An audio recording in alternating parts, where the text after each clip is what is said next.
Voilà, je suis F5BU, donc l'auteur du logiciel Galva. Euh,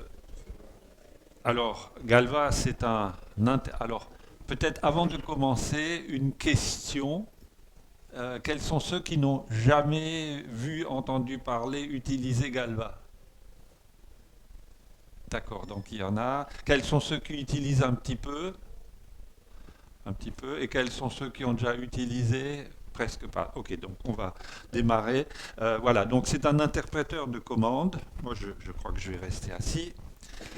Comme vous pouvez le voir ici, il s'appelle Galva historiquement, c'est-à-dire que historiquement, je l'avais développé pour créer des cadrans de galvanomètre. Mais en fait, c'est un interpréteur de commande qui permet aujourd'hui de faire, et je vais sortir d'ici quelques mois une version 3 qui a encore plus de possibilités, qui permet de faire des courbes, que faire des plots, c'est-à-dire des tracés de courbes de données à partir de fichiers, de faire du dessin, tout ça sans aucun problème. Donc le mot Galva n'est plus tout à fait justifié. Alors, je vais peut-être montrer un petit peu. Voilà, juste donner des exemples de réalisation. Donc ici, vous avez un certain nombre de types de galvanomètres. Vous allez voir que, en fait, je crois, au point de vue galvanomètre, tout est réalisable. Tout ce qui existe est réalisable avec ce logiciel. Il faut juste trouver la façon de le présenter. Vous avez là des rossmètres à aiguilles croisées. Il y a des exemples qui sont donnés. Donc, pour faciliter la réalisation, vous pouvez faire ce type de galvanomètre.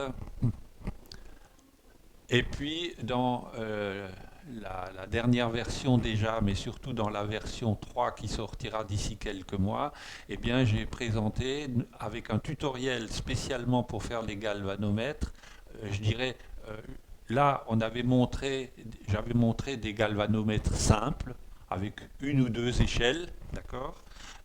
Mais si vous voulez faire quelque chose d'un petit peu plus complet, ben vous pourrez partir d'un des exemples là. Euh, En fait, le code est presque toujours le même. C'est juste quelques lignes qui changent pour que ce soit un galvanomètre là qui est sur 220 degrés, qui est sur 90 degrés dans le premier cadran. Premier cadran, ça c'est le troisième cadran. Ici, voilà, ça change. Et vous avez, je pense que je peux zoomer là-dessus, vous avez pour chaque exemple, ben, vous avez un petit peu une échelle simple linéaire, une échelle non linéaire, une échelle manuelle, une échelle logarithmique, des inscriptions, des secteurs pour indiquer des zones, etc., du texte, etc. Pour chaque fichier, vous avez ça. Donc vous éliminez ce que vous ne voulez pas et éventuellement, si une échelle, vous en voulez une autre du même type, eh ben, il suffit de copier le code et puis vous changez les paramètres pour que ça donne ce que vous voulez. Une question, Jean-Paul, Oui, de F1GWR. Donc, j'ai cru voir qu'il y avait une possibilité de découpe de miroir anti-parallaxe. Est-ce que oui, tu peux en dire un peu plus? oui, oui. Alors pour tous les galvanomètres là, je vais rezoomer sur un au hasard. Euh, hop. Voilà. Eh bien, dans tous ces exemples-là, il y a prévu ce que j'appelle la découpe de miroir pour éviter les effets d'erreur de parallaxe. D'accord. Ça existe sur tous les galvanomètres un peu professionnels. Vous avez ça. Et donc, c'est très important. Et donc, alors évidemment, la difficulté après, c'est de faire la découpe dans l'impression, mais avec un petit peu de minutie, un bon cutter bien affûté, etc.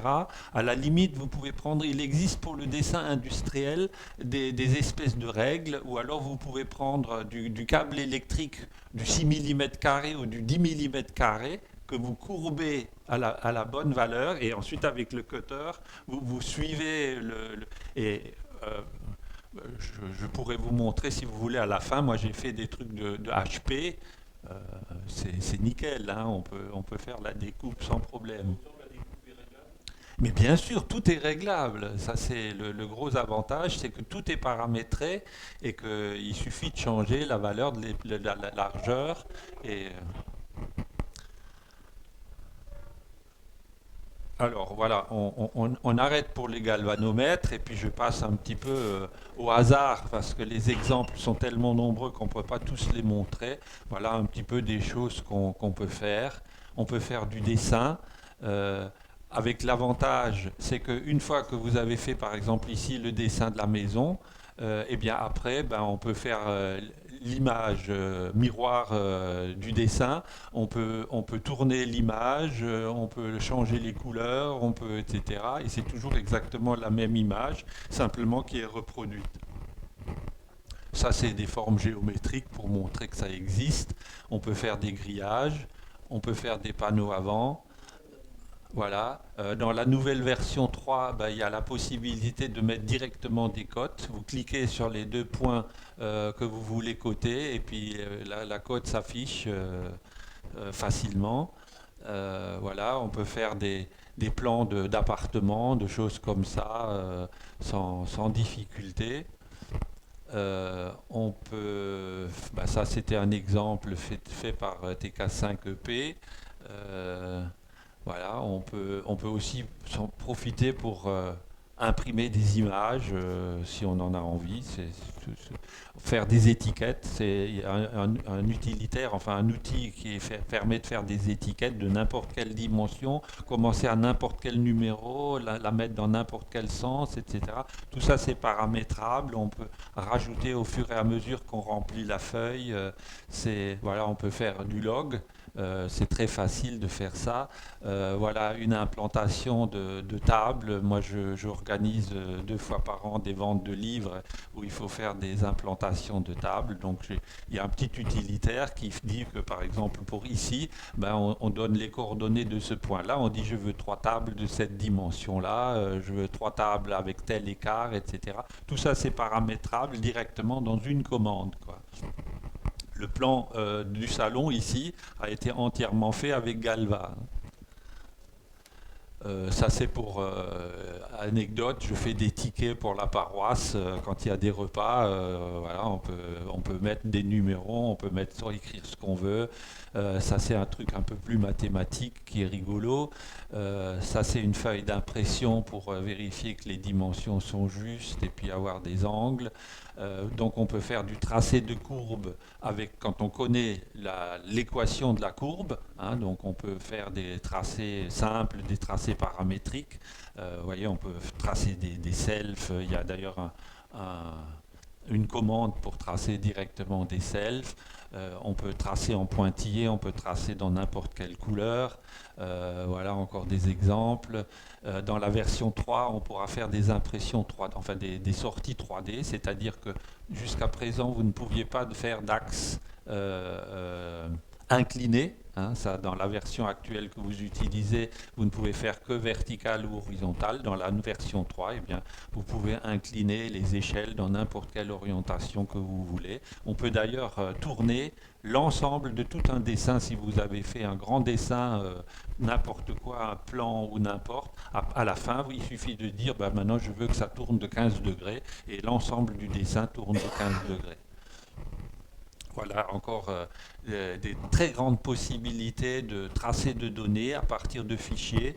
Euh, Là, c'est des fichiers qui ont été créés par un analyseur de spectre et donc on récupère les données au format ASCII et puis après on peut tracer les données. Voilà d'autres exemples de tracés. Dans la nouvelle version, on peut mettre en couleur les tracés. Euh, et puis quelque chose aussi, je ne me rappelle plus si c'est déjà dans la version précédente ou pas, mais on peut tracer des symboles. Là, pour chaque point d'un fichier de données, on peut tracer des symboles, vous voyez, des lettres, une image, une forme géométrique, on peut faire ce qu'on veut. C'est à l'utilisateur de définir ce qu'il souhaite comme tracé. Euh, voilà. Une des grandes possibilités aussi de ce programme, c'est de pouvoir calculer les caractéristiques mécaniques d'un fil suspendu, donc d'une antenne ou quelque chose, avec ou sans charge.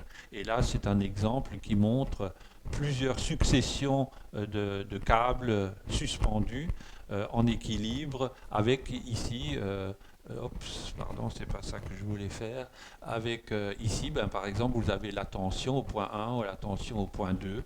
Donc pour chaque courbe, ici c'est la bleue, donc le point 2 c'est ici. On sait quelle est la tension, c'est la tension horizontale, la tension verticale. Voilà, tout ça c'est une fonction très puissante de ce programme. Ça, c'est pour réaliser des cadrans de TSF. Hein, voilà un exemple. Pas terminé, hein, il manque, je ne me suis pas amusé à mettre tous les postes. Voilà un autre exemple. Et puis encore un autre exemple. Ici, plus difficile à réaliser, mais parfaitement faisable en utilisant les courbes de Bézier. Hein, donc ça, c'est des courbes de Bézier qui permettent, avec ici courbe de Bézier avec graduation, et donc ça permet de faire à peu près tout ce que vous voulez. Et puis aussi, un truc que j'ai fait il y a très longtemps, c'est le plan de bande HF, hein, qui a beaucoup de succès. Je crois qu'il y a eu 4000 téléchargements, je crois, de ce plan de bande. Voilà. Et tout ça, c'est fait avec Galva, bien sûr.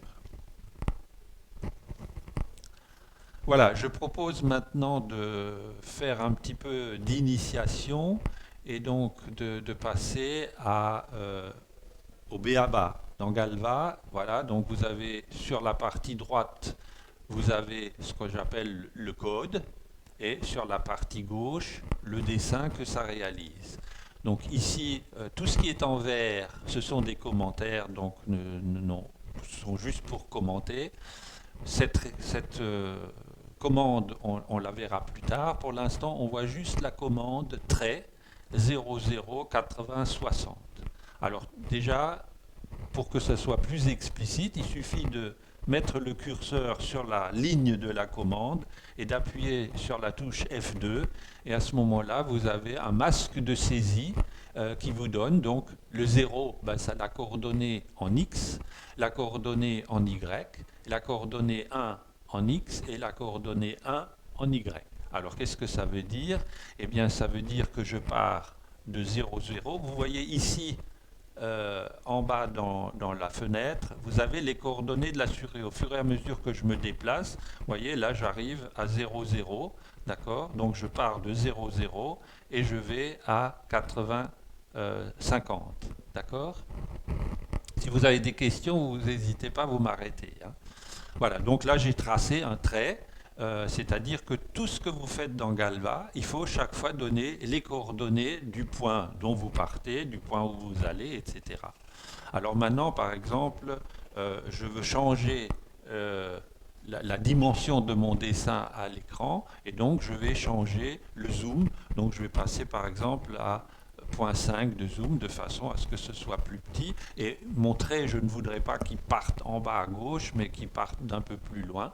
Donc je vais utiliser une commande qui s'appelle CT pour centre temporaire, et je vais faire donc 50-50, c'est-à-dire que les coordonnées actuellement de 50-50 ici, il faut que je trouve, voilà, vont devenir le point de départ de mon dessin. Donc maintenant j'appuie sur la touche F4 pour visualiser le contenu de mon programme, et donc maintenant ben, j'ai mon trait qui part de 50-50 en absolu, mais les coordonnées qui sont affichées sont 0,0, car il y a une commande référence du curseur. Bon, je ne rentre pas dans les détails, mais CTX et CTY, c'est les valeurs 50-50 qui sont affichées ici. Maintenant, je souhaite que mon trait il soit en bleu, donc je mets une commande couleur bleue. Je veux que mon trait soit plus épais, donc je mets une commande épaisse T pour épaisseur du trait de 1,2 mm, et je rappuie sur F4. Ça, il ne faut pas l'oublier, c'est souvent une erreur. On fait des modifications, mais les modifications ne sont validées que si je fais visualiser. Ici, vous voyez, visualiser dans le menu en haut vers le milieu. Je fais visualiser, et maintenant, j'ai mon trait qui est en bleu et d'épaisseur 1,2 mm. Jean-Paul, les commandes, il faut les saisir manuellement ou il y a une possibilité de faire un copier-coller? Ah ben bien sûr, tu peux faire des copier-coller tant que tu veux, il n'y a aucun problème. Hein. Enfin, je veux C'est- dire, si tu mets le curseur en un endroit du plan, tu peux... Je peux récupérer les coordonnées, oui, oui, tout D'accord, à fait. donc sans les Euh, saisir à la main. je vais faire un exemple là hein, pour te montrer. Je fais trait égal, d'accord. Et puis maintenant, ben, je mets la souris par exemple ici. Je fais ça, tu vois, les coordonnées apparaissent dans la ligne et je fais ça. Et les coordonnées apparaissent et maintenant je fais F4 et j'ai mon trait qui est tracé, d'accord? Bon, je renlève cet exemple-là pour rester dans mon exemple. Voilà. Donc, F4, d'accord, j'ai tracé un trait. Maintenant, ce que je veux montrer, c'est qu'en fait, il y a différentes façons d'entrer les coordonnées d'un point. Là, on a vu ce que j'appelle des coordonnées absolues. On donne 0, 0 et 80, 60, c'est des coordonnées absolues. Maintenant, je vais vous montrer ici, je rentre une commande. Voilà, je trace un trait rouge cette fois-ci, et si je fais F2, hein, c'est-à-dire que je prends le masque de saisie de cette commande, eh bien vous voyez qu'il n'y a rien qui est marqué pour les coordonnées du point de départ. Eh bien, quand il n'y a rien de marqué pour les coordonnées du point de départ, eh bien, le point est le dernier point qui a été tracé. Par n'importe quelle commande précédente, que ce soit une commande trait ou un texte ou un cercle ou n'importe quoi, eh bien, on va partir du point de départ de la commande précédente.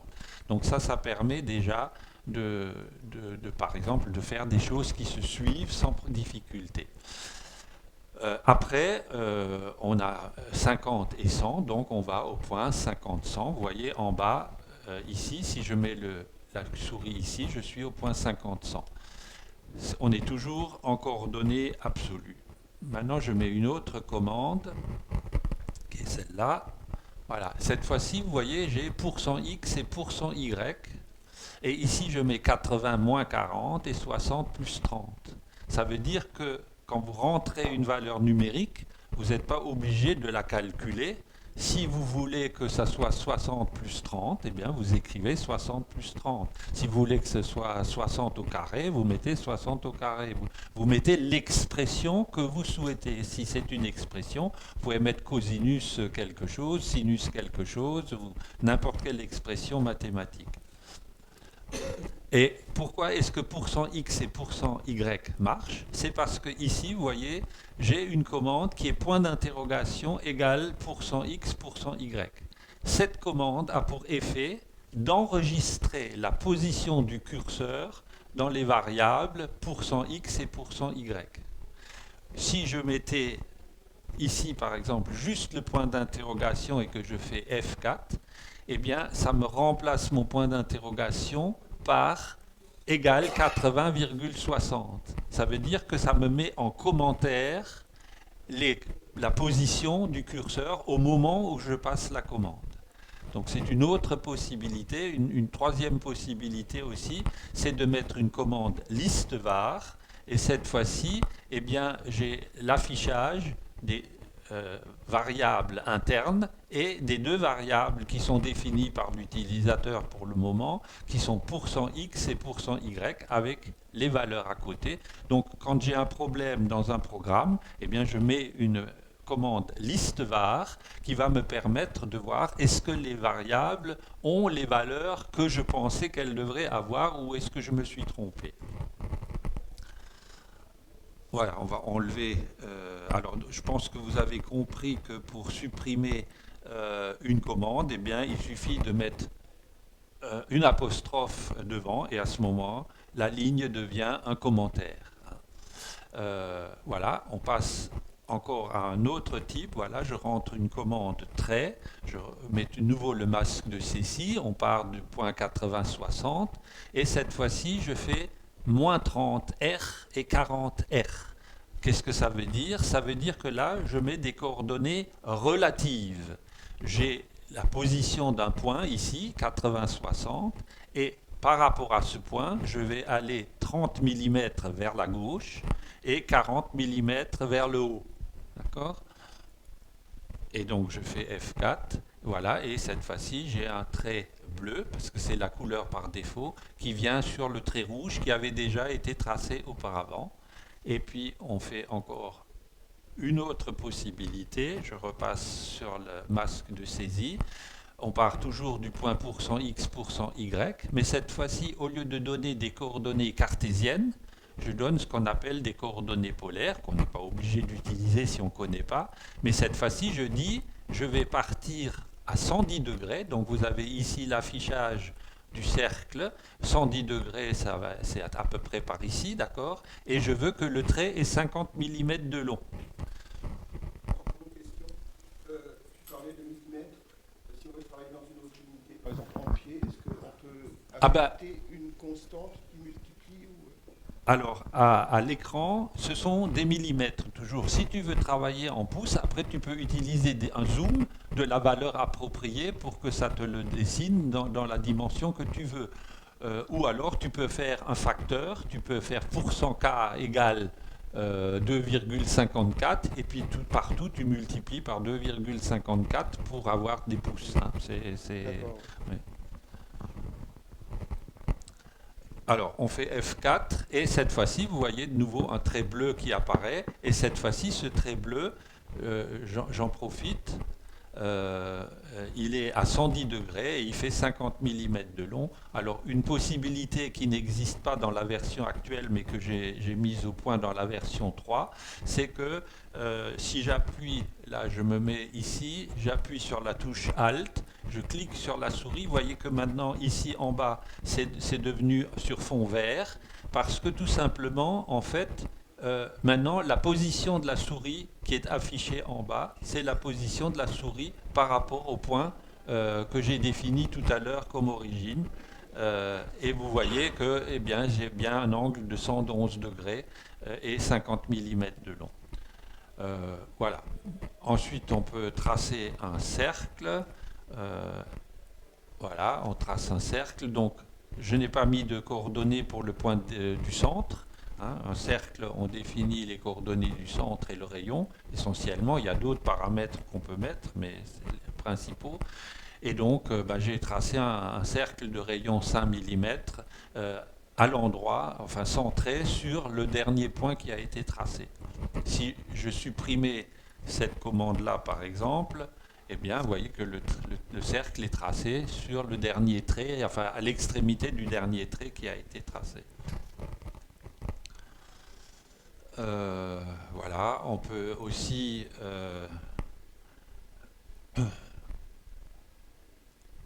là, cette fois-ci, c'est un trait en noir qui est tracé, et cette fois-ci, toujours avec le masque de saisie, vous voyez que cette fois-ci, eh bien, au lieu de mettre une valeur d'angle, eh bien, je mets 180 moins arc tangente 40 sur 30 degrés. Donc, ceux qui maîtrisent un petit peu les maths, voilà, vous pouvez directement mettre des expressions mathématiques complexes pour...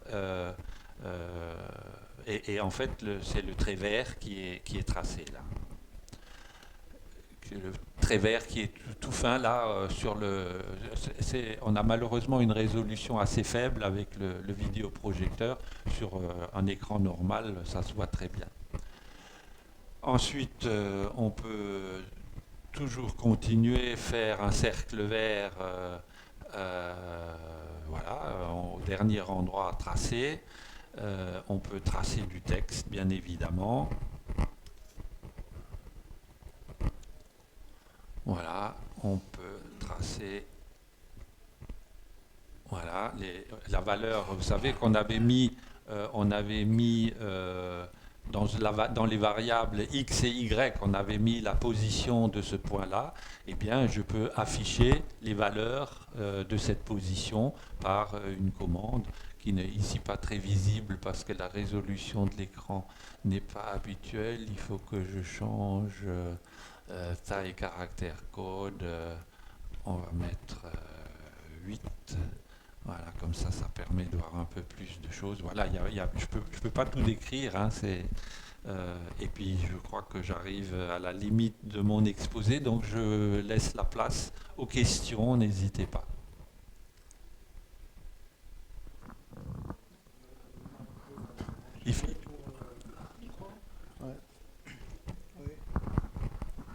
Moi, j'ai regardé donc ce logiciel chez moi.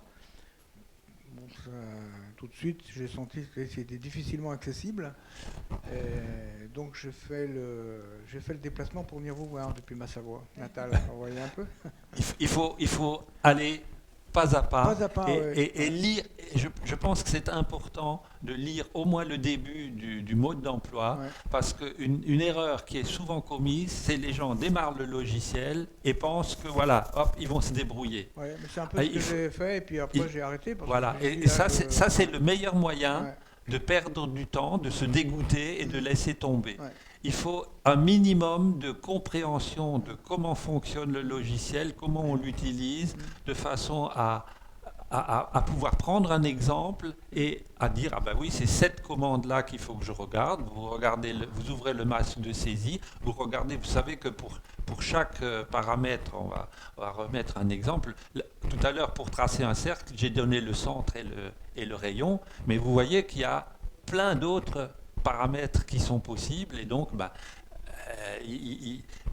ne pouvez pas les deviner. Ça, il faut prendre le temps de voir ce qui est possible. Si vous voulez non pas tracer un cercle mais un ovale, eh bien vous trouvez ici le coefficient de l'ovale. Vous mettez ici 0,5, d'accord. Hop, qu'est-ce que je fais là? Non, c'est où que je suis là. Où que j'étais, commande. J'ai pas l'habitude de ce clavier, excusez-moi. Non, il n'a pas été pris en compte. Non, c'était... Ah oui, j'ai effacé. Voilà, c'est celui-là. Voilà, et maintenant vous avez un ovale qui est tracé, hein, ici, vous voyez, à la place du cercle, c'est un ovale. Est-ce qu'on n'a pas intérêt à commencer à dessiner, je dirais, des formes simples, un rectangle, un cercle Absolument, absolument. C'est ce que découvrir un petit peu c'est ce que je conseille comment dans le fonctionne. mode d'emploi. Ouais. Il ne faut pas dire ah ben moi je veux dessiner ça, Ouais. et prendre Galva et vouloir dessiner ça. Il faut d'abord apprendre à se servir de Galva. Et une fois que vous commencez à maîtriser, alors vous pouvez dire bah tiens, je voudrais faire ça, comment est-ce que je peux y arriver? Et puis comme je vous l'ai dit tout à l'heure, un mail parfois ça peut. Ouais. Et par exemple pour la réalisation pour la réalisation de face avant. Oui. Pour chacun sa technique. Hein, la possibilité, par exemple, c'est d'imprimer donc une face avant sur un papier adhésif. Oui. C'est possible avec, bien sûr. avec Galva, avec toutes Bien les sûr. commandes. Ouais. Bien sûr, oui. Moi j'en ai fait des panneaux avant comme ça. Oui. Il y a différentes techniques qui sont utilisées par les utilisateurs. On peut prendre du transparent et imprimer à l'arrière, hein, pour le coller dessus. À ce moment-là, il faut utiliser, parce que là, vous pouvez sortir un PDF. On ne peut pas faire d'image miroir de tout. Hein. Je ne sais pas faire du texte en miroir. Donc, mais par contre, avec n'importe quel logiciel de dessin, d'image, vous faites une image miroir, ou même avec un driver PDF, il vous donne la possibilité de faire une image miroir. Donc vous imprimez une image miroir, vous l'imprimez sur l'arrière d'un transparent et vous collez le transparent sur la face avant. Moi j'aime pas tellement ça, moi je préfère utiliser du papier photo glacé. Et je colle le papier photo glacé, ça donne un aspect super. Et je peux vous dire que j'ai des panneaux avant que j'ai fait il y a une dizaine d'années. Il ne faut pas verser du café dessus, il faut mais papier photo. Voilà, du papier photo glacé, ça résiste relativement bien aux manipulations, aux doigts, etc. Il faut trouver une bonne colle, il faut une colle qui ne déforme pas le papier. Et si possible, souvent, enfin surtout pour les galvanomètres, une colle qui permet quelques secondes de repositionnement. Parce que pour moi, enfin chaque fois que j'ai fait ça pour des galvanomètres, la plus grande difficulté, c'était de bien positionner le cadran au niveau du galvanomètre. Parce qu'il y a l'aiguille qui est là, donc il faut éviter de la tordre. Et donc il faut arriver à positionner le papier et le coller. et souvent, il faut pouvoir réajuster un tout petit peu parce qu'au premier coup, on n'est pas bon. Et donc, si vous prenez une colle qui, qui est immédiate, ouais. c'est immédiate. Vous avez essayé avec du double face, il y a des doubles faces extrêmement fins. Double face. Non, moi j'ai pas essayé, oui, mais c'est tout à fait possible. Moi j'aime pas trop ça parce que avec le temps, le papier a tendance à se gondoler. Et donc, le double face, je dirais oui, à condition d'en mettre partout. Si vous mettez juste des bandes comme ça, et bien après, votre papier il va gondoler. Et ça, c'est pas très esthétique, quoi. Et sur les galvanomètres, de prendre du papier photo, Oui. C'est l'idéal. Ah ben, moi, tous mes galvanomètres, je les ai faits avec du papier photo. Ouais. Très bien, merci. Je vous en prie. J'ai deux questions. Au niveau entrée, est-ce qu'on peut mettre en fond de plan de travail un motif qu'on veut reproduire? Attends, je vais te chercher un exemple.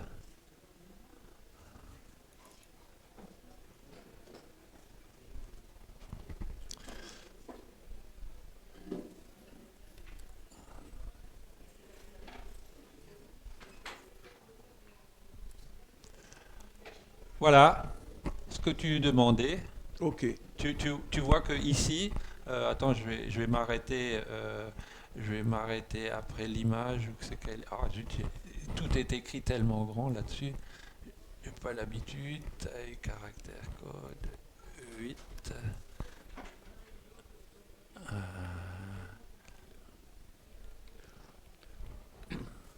Donc ça, c'est le scan de l'écran. Alors, c'est le scan avec au départ, en magenta par-dessus les nouvelles graduations. Voilà, je vais m'arrêter là. Voilà, ça c'est le scan de l'image. D'accord, d'origine. D'accord, ouais. ça c'est l'original. Ok. Hein, c'est un scan pur et simple de l'image.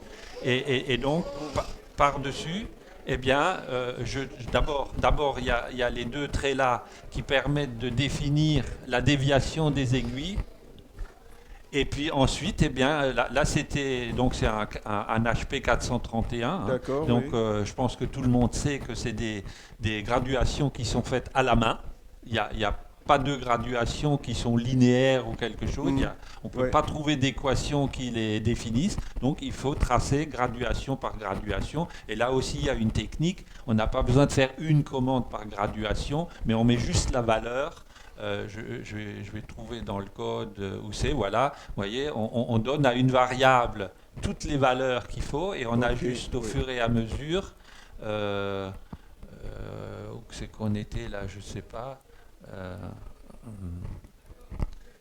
F7. Ah non, ça c'est un truc terminé. Mais on va essayer par exemple d'en supprimer une là.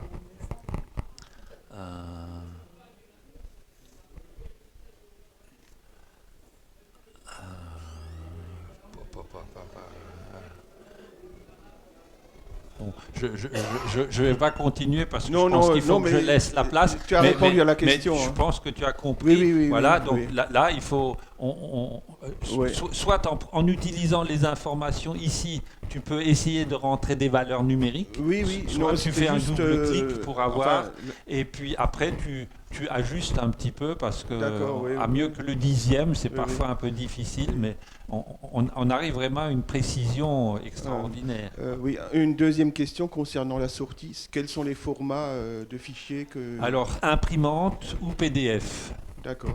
Et maintenant, PDF, avec n'importe quel logiciel d'image, tu peux le transformer en JPEG facilement, quoi. Donc, je me suis pas cassé la tête pour... Ok. Oui, j'ai jamais utilisé, mais bon... Tu réponds aux questions qui m'intéressent. Autre question? Bon, je laisse la place au suivant.